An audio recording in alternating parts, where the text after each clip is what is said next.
காக்கும் கரை விநாயகருக்கு சரணம், பூண்டி மகானுக்கு அரோகரா.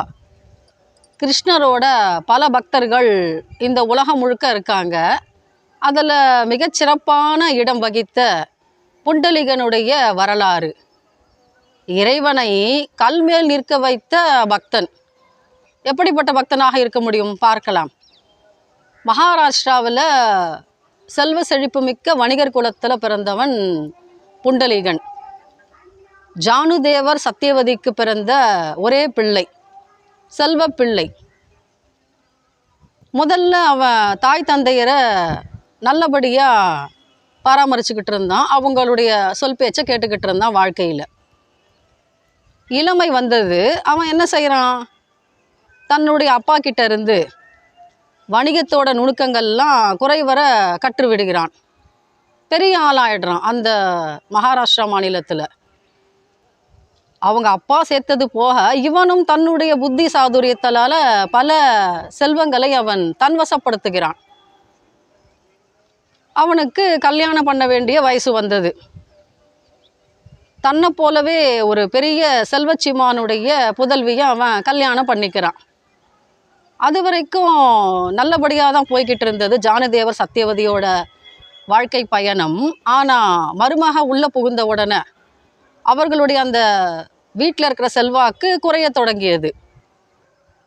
பெற்றோரை மதிக்க மாட்டேன்றான் புண்டலிகன். இப்போது அவங்க சொல் பேச்சையும் கேட்க மாட்டேங்கிறான். மனைவியோட வார்த்தையை மட்டுமே அவன் நம்புகிறான். உதாசீனப்படுத்துகிறான் தன்னுடைய பெற்றோர்களை. அவங்களுக்கு மனசு ரொம்பவும் வருத்தமாக போயிட்டுது. இல்லை நல்லபடியாக கவனிச்சுக்கிட்டு இருந்தான், இப்போது மருமக பேச்சை கேட்டுக்கிட்டு நம்மளை இப்படி பாராமுகத்தோடு இருக்கானே, தவறாக நடந்துக்கிறானே நம்மக்கிட்ட அப்படின்னு அவங்களுக்கு மனசு ரொம்ப சங்கடமாக போயிட்டது. என்ன ஆச்சுது, இவனுக்கு ஒரு ஆசை வந்தது, காசிக்கு போகலாம்.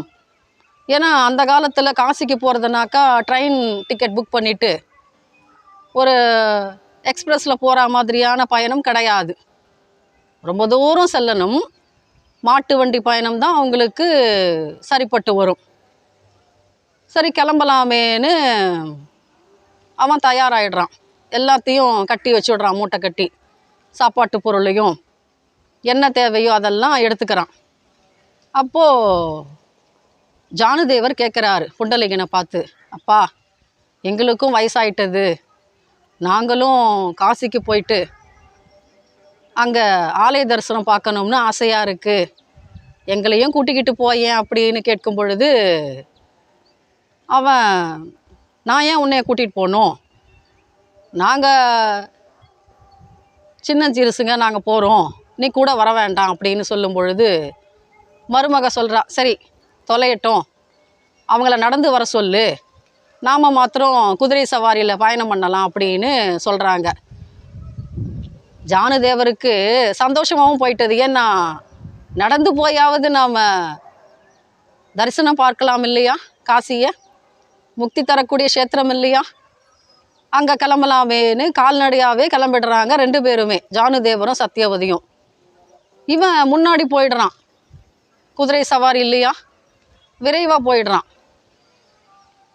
அங்கே போயிட்டு ஆலய தரிசனமும் பார்த்துடுறான். இவங்க பெற்றோர் பின்னாடி வந்துக்கிட்டு இருக்காங்க. மெதுவாக ஒரு ஆசிரமத்தில் தங்கலாம் அப்படின்னு முடிவு பண்ணுறான். ஏன்னா பெரிய மண்டபமோ மாளிகையோ கிடையாது அங்கே. குக்குட முனிவர்னு ஒரு முனிவர், அவருடைய ஒரு சின்ன குடிலில் தங்குறதுக்கு அவனுக்கு வாய்ப்பு கிடைச்சது.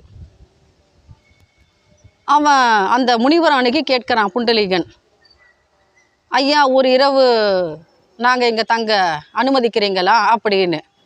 அவரும் சரி தங்கிக்கப்பா பரவாயில்ல அப்படின்னு சொல்கிறாரு. புண்டலிகன் படுத்து உறங்கிக்கிட்டு இருக்கான். நல்ல விடியற்கால வேலை. அப்போது 3 பெண்கள் அந்த ஆசிரம குடிலுக்குள்ளே நுழையிறாங்க. அவங்களுடைய ஆடைகள்லாம் கிழிந்தும் அசுத்தமாகவும் இருக்குது. பார்க்கவே அருவருக்கத்தக்க தோற்றம். இவன் பார்த்துக்கிட்டே இருக்கான். அந்த குடில அந்த 3 பெண்கள் வந்து சுத்தம் செய்கிறாங்க, நீர் தெளிக்கிறாங்க, கோலமிடுறாங்க, எல்லா வேலையும் செஞ்சு முடிச்சுட்டு கிளம்பும் பொழுது பார்த்தா ஒரு அதிசயம் நடக்குது. எப்படி வந்தார்கள் என்றால், பார்க்கவே பிடிக்காத தோற்றத்தில் வந்தவங்க திரும்பி போகும்பொழுது ரொம்ப அழகாக இருக்காங்க, யவனமாக இருக்காங்க. கண்ணை பறிக்கக்கூடிய ஒரு தோற்றம் அவர்களுக்கு வந்து விட்டது. அப்போ இவன் வழிமறித்து கேட்குறான் புண்டலீகன், அம்மா நீங்கள் 3 பேரும் யாருன்னு நான் தெரிஞ்சுக்கலாமா அப்படின்னு கேட்கும் பொழுது, அப்போது அதில் ஒரு பெண்மணி சொல்கிறாங்க, நாங்கள் கங்கை, யமுனை, சரஸ்வதி. அப்போ நீங்கள் நதிகளா அப்படின்னு கேட்குறான் புண்டலீகன். ஆமாம். உள்ள நுழையும் போது ஏன் அப்படி பார்க்க பிடிக்காத தோற்றத்தில் இருந்தீங்க அப்படின்னு கேட்கும் பொழுது கங்கை சொல்கிறான், நாங்கள் புண்ணிய நதிகள்னு சொல்லிட்டு மக்கள் என்ன பண்ணுறாங்க, நிறைய பாவங்கள்லாம் பண்ணிடுறாங்க. நதிகளில் மூழ்கினா பாவம் போயிடும்னு நூல்களில் எழுதி வச்சிருக்கு. அதை நம்பிட்டு என்ன பண்ணுறாங்க, எல்லாரும் வந்து விடுறாங்க நதிகளில். தன்னுடைய பாவத்தை எங்ககிட்ட விட்டுட்டு போயிடுறாங்க. அதனால் எங்களுக்கு இந்த மாதிரியான ஒரு கொடுமையான தோற்றம் எங்களுக்கு அமைஞ்சிருச்சு. அதை எப்படி போக்கிக்கிறதுன்னு நாங்கள் இறைவன்கிட்ட கேட்டோம், காசி விஸ்வநாதர்கிட்ட. அப்போது அவர் சொன்னார், பெற்றோர்களை மதிக்கக்கூடிய ஒரு முனிவருடைய ஆசிரமத்திலேயோ இல்லை தாய் தந்தையரை பேணி காப்பாற்றக்கூடிய பக்தனுடைய வீட்டிலேயோ நீங்கள் போயிட்டு பணிவிட செஞ்சீங்கன்னா உங்களுடைய இந்த தோற்றம், உங்களுடைய இந்த பாவம் போய்விடும் அப்படின்னு சொன்னார்.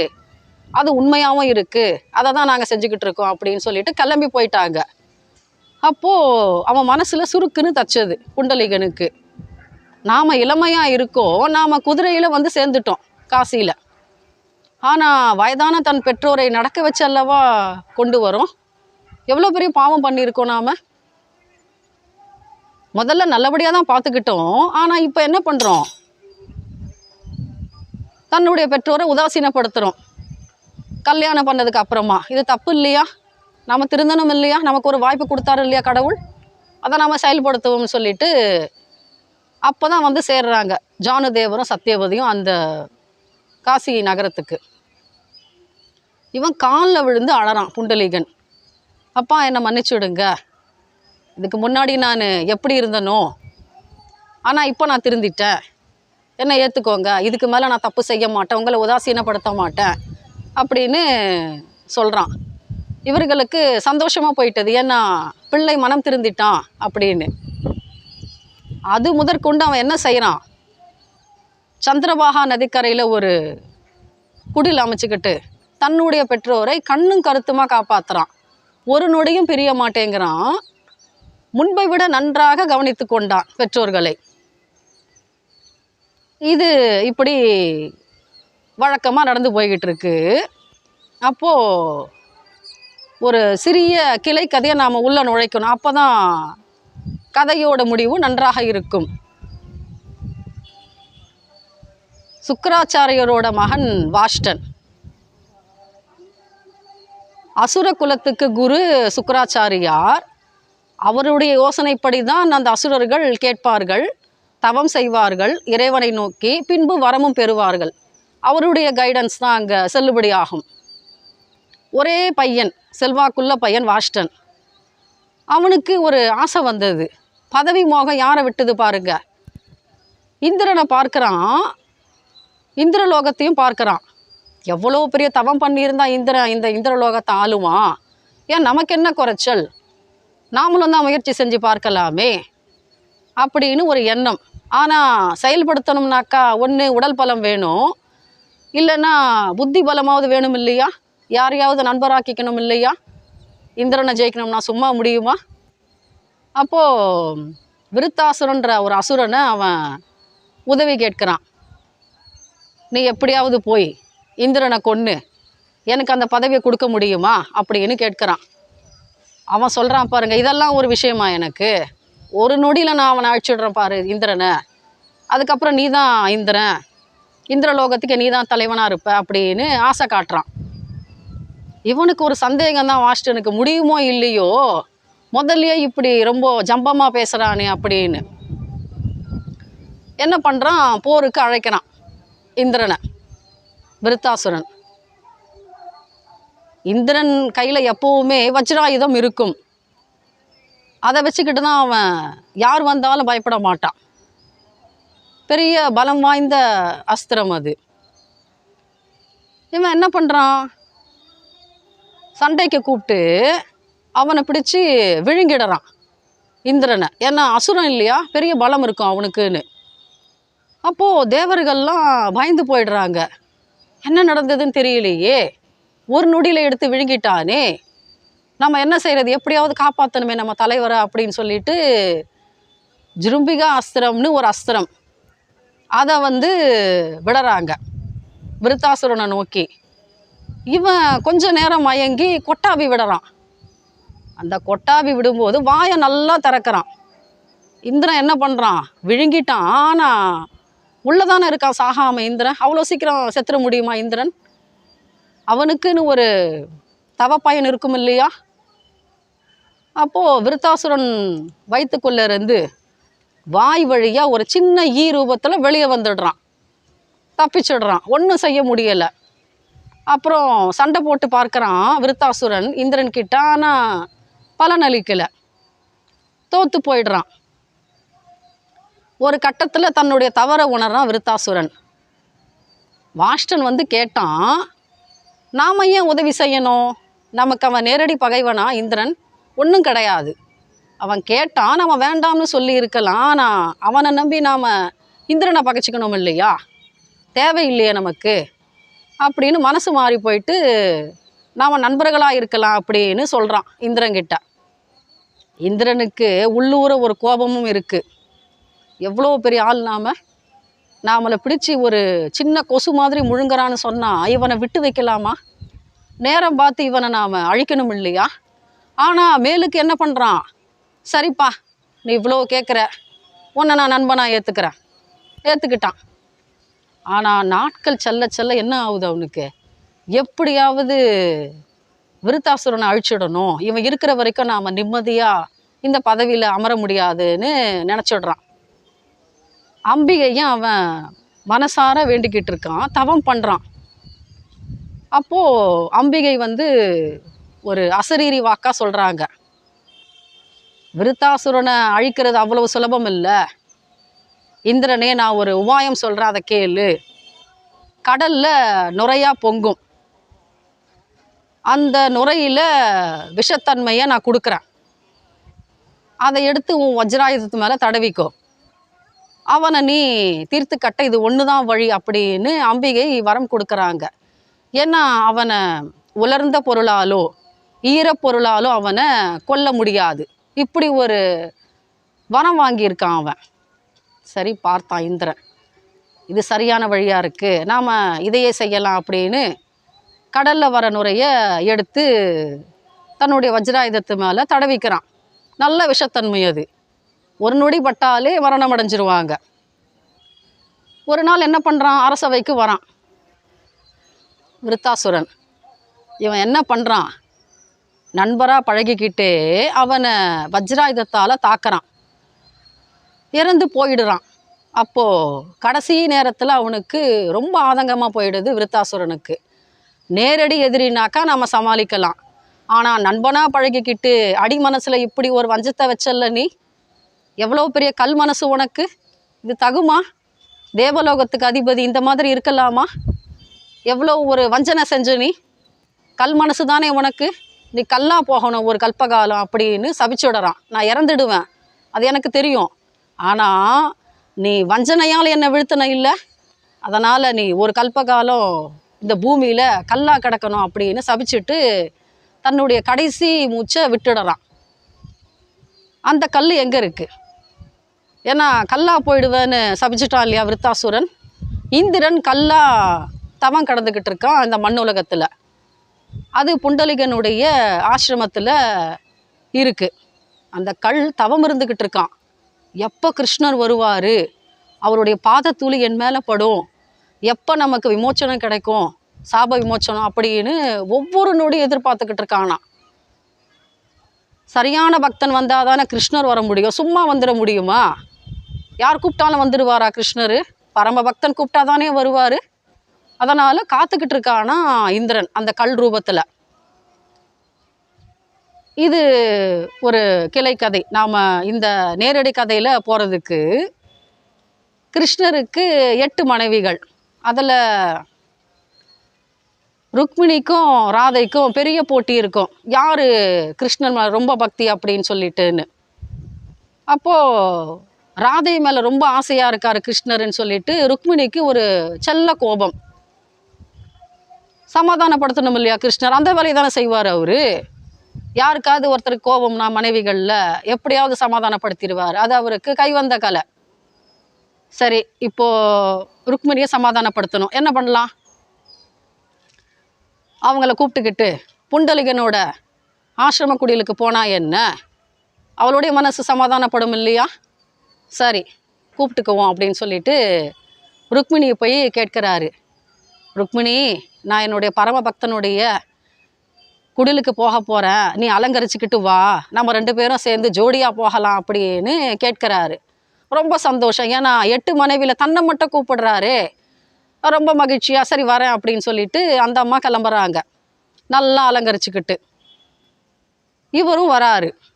வந்து என்ன பண்ணுறாரு, பரமபக்தன்னு சொன்னார் இல்லையா, கிருஷ்ணர் மேலே பக்தி இல்லை அவனுக்கு, புண்டலிகனுக்கு பெற்றோர்கள் மேலே தானே பக்தி. இப்போது அந்த ஆசிரம குடில்கிட்ட வந்து நின்றுக்கிட்டு புண்டலிகா அப்படின்னு கூப்பிடுறாரு. அவன் தான் கண்ணும் கருத்துமா தன் பெற்றோர்களை பார்த்துக்கிட்டு இருக்கானே, இறைவனுடைய வார்த்தை எப்படி அவனுடைய காதுகளில் விழும்? அவன் அதை கவனிக்கலை. இன்னொரு தடவை கூப்பிடுறாரு கிருஷ்ணர். அப்பா புண்டலிகா அப்படின்னு கூப்பிடுறாரு.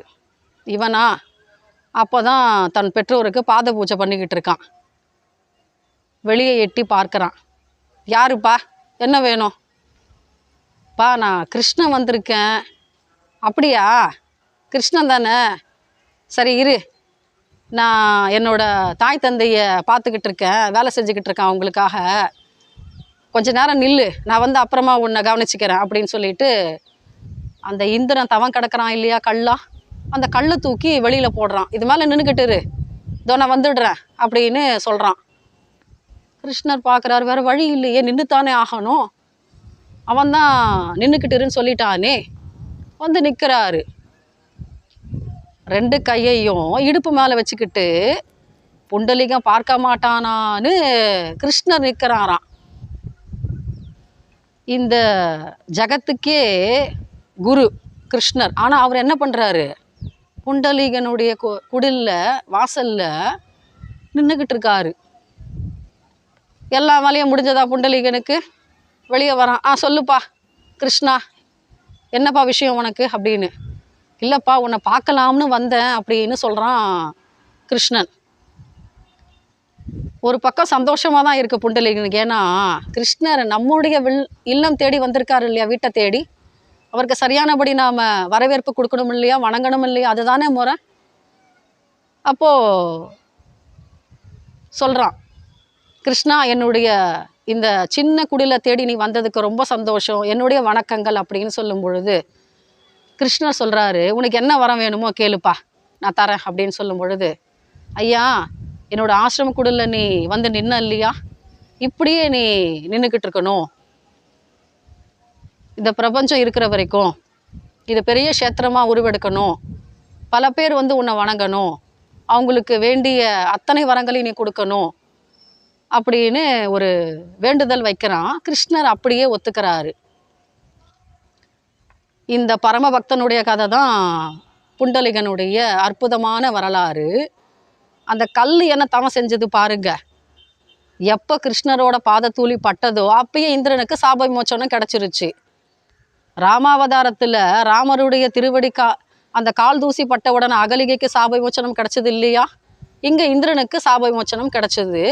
நமக்கும் ஒரு விட்டலன் கிடச்சான். விட்டுனா கல் மகாராஷ்டிரா மொழியில், அதனால் விட்டலனாக மாறிட்டார் கிருஷ்ணர். துக்காராம் பற்றி நமக்கு தெரியும், வடநாட்டில் பெரிய பக்தர், அவர் கிருஷ்ணரோட பக்தர். அவர் அபங்கங்கள்னு சொல்லக்கூடிய கிருஷ்ணருடைய பக்தி பாடல்களை இயற்றியிருக்காரு. அதில் புண்டலிகனை பற்றி ஒரு அற்புதமான பாடல் வரிகளை கொடுத்துருக்காரு. பித்தன் நீ நல் நண்பன் எனினும் பரமனை முன்னிறுத்தினாய். எத்தனை துணி விரிப்பின் அவனை ஏற்றி இருப்பாய் கல்மேல் நிற்க. உனக்கு எவ்வளவு துணிச்சல்! கிருஷ்ணரை கல்லு மேலே நில்லுன்னு சொல்லிட்டியே. எத்தனை செல்ல கோபம் பாருங்கள் துக்காராமிற்கு. ஒரு பக்தர் இன்னொரு பக்தரை பாராட்டி பேசியிருக்கிறார். எவ்வளவு பெரிய சிறப்பு! நாமும் வணங்குவோமே கிருஷ்ணருடைய பக்தர்களின் திருவடிகளை வணங்கி நாம் இறைவனுடைய அருளை பெறுவோமே. மீண்டும் சந்திப்போம் ஒரு நல்ல சந்திப்பில். விடைபெறுகிறேன். காக்கும் கரை விநாயகருக்கு சரணம். பூண்டி மகானுக்கு அரோகரா.